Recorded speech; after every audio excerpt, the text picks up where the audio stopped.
आता हे शरीर आहे, आहारला पण उठू दिन झाले, आहारला उठायला पण ते त्रास करायला लागले, मग काय करायचं असते? आहारला पण हे शरीर साथ देत नाही, शरीराचा मोह करायचा नाही.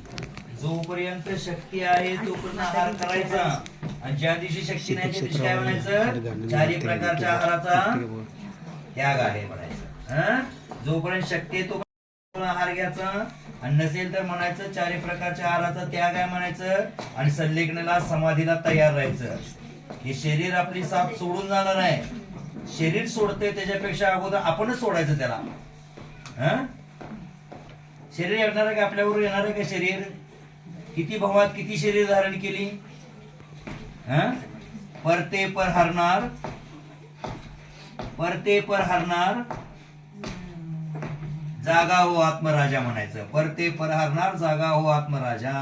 आत्मराजाला नेहमी जागृत ठेवायचं. आत्मराजा झोपला की झालं, नुकसान होते आपलं, त्याला झोपू द्यायचं नाही.